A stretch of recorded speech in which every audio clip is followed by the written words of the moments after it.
देखो हम समझते हैं Newton second law of motion. ठीक है, सबसे पहले ये समझो कि इस लॉ की ज़रूरत ही क्यों पड़ी। एक एग्जांपल से समझते हैं। मान लो ये तुम हो,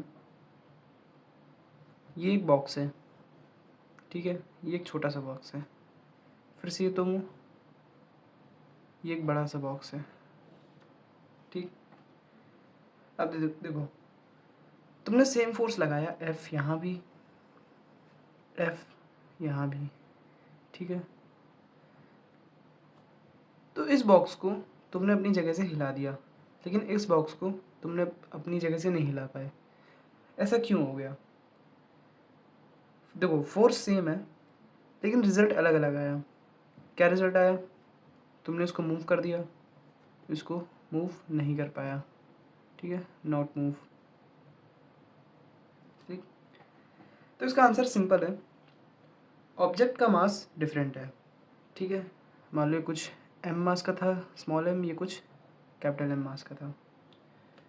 ठीक है, अब इसी रिलेशन को डिफाइन करने के लिए न्यूटन ने अपना सेकंड लॉ दिया। वो सेकंड लॉ क्या कहता है? सेकंड लॉ ये कहता है the rate of change of momentum of a body is directly proportional to the applied external force and occurs in the direction of force.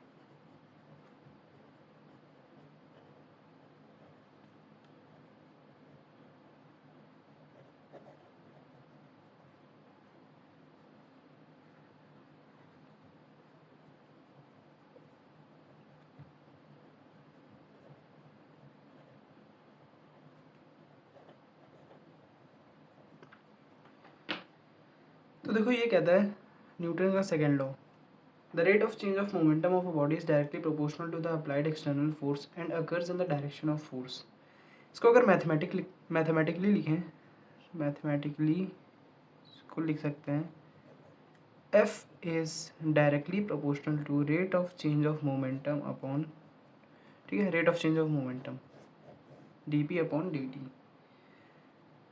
या सिंपल डायरेक्टली लिख सकते हैं F is equals to dp upon dt, where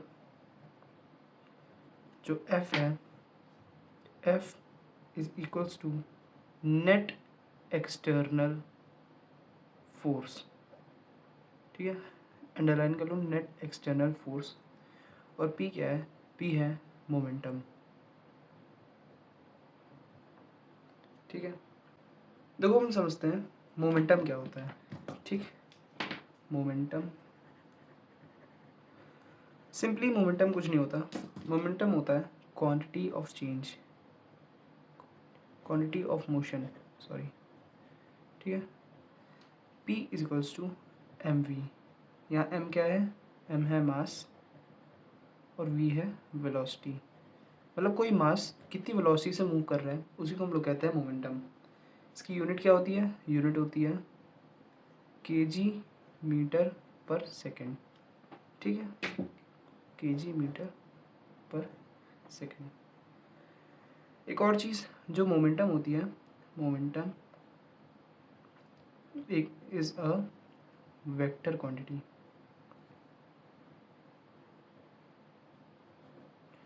इसकी direction क्या होगी? Momentum की direction, momentum की direction, momentum's direction is equals to जिस डायरेक्शन में वेलोसिटी लग रही है, वेलोसिटीज डायरेक्शन। ठीक है, देखो न्यूटन ने अपने सेकंड लॉ में क्या कहा था? न्यूटन ने अपने सेकंड लॉ में कहा था कि जो फोर्स होता है is directly proportional to dp upon dt। लेकिन हम कॉमनली यूज़ क्या करते हैं? कॉमनली यूज़ करते हैं F is equals to mass into acceleration, मतलब force is equals to mass into acceleration. अब ये आया कहाँ से? ये डिराइव करते हैं। ठीक है, स्टेप 1, मोमेंटम क्या होता है, मोमेंटम लिख लेते हैं, momentum is equals to P is equals to M V. ठीक है, अब आते हैं स्टेप 2 पे। ठीक, F is equals to D P upon D T.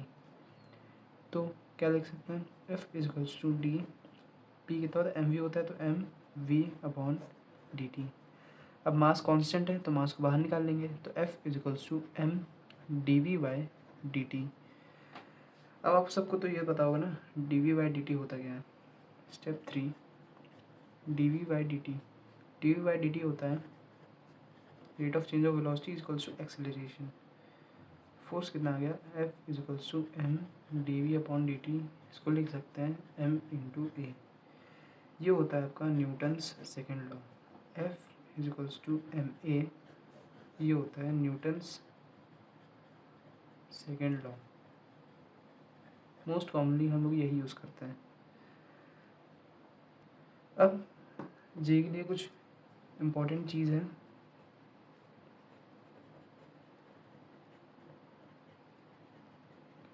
Note कर लो। F equals to M A हम तभी यूज़ कर सकते हैं, F equals to M A हम तभी यूज़ करते हैं जब मास जो होता है वो कांस्टेंट होता है। क्या होता है, कांस्टेंट। ठीक है, जैसे जो रॉकेट प्रॉब्लम होता है ना, जो रॉकेट ऊपर जा रहा होता है, मान लो ये स्टार शिप है इलॉन मस्क वाला, फ्यूल टैंकर है। ठीक है, तो इसमें क्या होगा, जो मास होगा वो चेंज होता रहेगा। क्यों, क्योंकि फ्यूल चेंज हो रहा है, फ्यूल बर्न हो रहा है ना नीचे से, तो मास चेंज होता रहेगा, उसमें हम ये नहीं लगा सकते। ठीक है, वहाँ हमें क्या यूज़ करना पड़ेगा, वहाँ हमें D P upon D T ही यूज़ करना पड़ेगा, हम ये नहीं लगा सकते। ठीक है, ये एडवांस का टॉपिक है, आगे पढ़ेंगे। ठीक, अब देखो हमने ये तो पढ़ लिया, F is equals to M A होता है। ठीक है, लगा भी लोगे आप, किसी जो न्यूमेरिकल आएगा उसमें लगा भी लोगे, लेकिन इसका असली मतलब होता क्या है, इसका मतलब होता है, देखो F is equals to M A होता है। ठीक, एम को इधर ले आओ, तो A is equals to F by M होगा। इसका मतलब ये हुआ कि जो एक्सेलरेशन होगा ना वो डायरेक्टली प्रोपोर्शनल होगा फोर्स के, acceleration is directly proportional to force. इसका ये मतलब हुआ कि अगर आप फोर्स डबल करोगे ना तो एक्सेलरेशन कितना हो जाएगा, एक्सेलरेशन भी डबल हो जाएगा। ठीक, अगर आप फोर्स डबल करोगे, मान लो कोई ऑब्जेक्ट है उस पर आप फोर्स लगा रहे हो, उसका एक्सेलरेशन ए है, अगर आपने 2F लगाया ना तो एक्सेलरेशन कितना हो जाएगा इसका, 2A हो जाएगा। ठीक, और एक और चीज़, जो एक्सेलरेशन होता है वो इन्वर्सली प्रोपोर्शनल होता है किसके, मास के। ठीक, कैसे, अगर मास डबल होगा तो एक्सेलरेशन 1/2 हो जाएगा। जैसे मान लीजिए आप कोई बॉक्स था उसको ढकेल रहे थे, उसका मास ए था। ठीक, ए एक्सेलरेशन से आप उसको ढकेल रहे थे एफ लगा के। ठीक है, अब अगर इसका मास डबल कर दें तो, अगर इसका मास डबल कर देंगे ना, मान लो एफ ये 2m हो गया, तो जो एक्सेलरेशन हो जाएगा ना वो a/2 हो जाएगा। ये होता है इसका असली मतलब। ठीक, अब देखो यही चीज़ एक एग्जांपल से समझते हैं, बहुत ही छोटा सा एग्जांपल है, बहुत ही छोटा। कोई बॉक्स है, ठीक है, उसका मास जो है मान लो m है इसका, और इसका मास मान लो m है, कैपिटल M। ठीक है, इसको आप सेम फोर्स, इसको इसमें भी आप F लगा रहे हो सेम फोर्स, इसमें भी आप सेम फोर्स लगा रहे हो। ठीक है, तो दोनों का जो एक्सेलरेशन होगा ना वो क्या होगा, डिफरेंट होगा। क्यों, क्योंकि उसका मास भी डिफरेंट है, फोर्स सेम लगा रहे हो। ठीक है, दोनों में फोर्स सेम है, तो उसका एक्सेलरेशन जो होगा वो अलग अलग होगा, क्योंकि उसका मास भी अलग अलग है। ठीक, अब देखो हम समझते हैं नेट फोर्स होता क्या है। ठीक है, बहुत सारे बच्चे इसमें गलती करते हैं। जो न्यूटन का लॉ होता है ना वो इंडिविजुअल फोर्स नहीं लेता, वो लेता है नेट फोर्स। मतलब आप जो भी तीनों लॉ पढ़ोगे ना उस वो तभी एप्लीकेबल है जब आप उस बॉडी पर नेट फोर्स लगा रहे हैं। ठीक है, अगर इसको सही से लिखें तो ऐसा होगा, net force is equals to M A. ठीक है, इसको एक एग्जांपल से समझते हैं। मान लो एक बॉक्स है, ठीक है, उस पर हम इस तरफ लगा रहे हैं 20 न्यूटन और इस तरफ लगा रहे हैं हम लोग 5 न्यूटन। ठीक है। तो इसमें नेट फोर्स कितना लगा, नेट फोर्स लगा 15 न्यूटन। क्यों, 20 माइनस 5 15, ठीक है। तो एक्सेलरेशन कितना हो जाएगा इसका, मान लो m है तो एक्सेलरेशन हो जाएगा 15/m।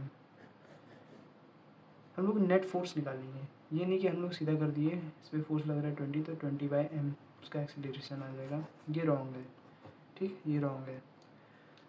अब हम समझते हैं डायरेक्शन ऑफ एक्सेलरेशन, ठीक है। डायरेक्शन ऑफ एक्सेलरेशन ये क्या है, देखो एक्सेलरेशन हमेशा उस डायरेक्शन में होगा जिस तरफ नेट फोर्स लगेगा। Acceleration always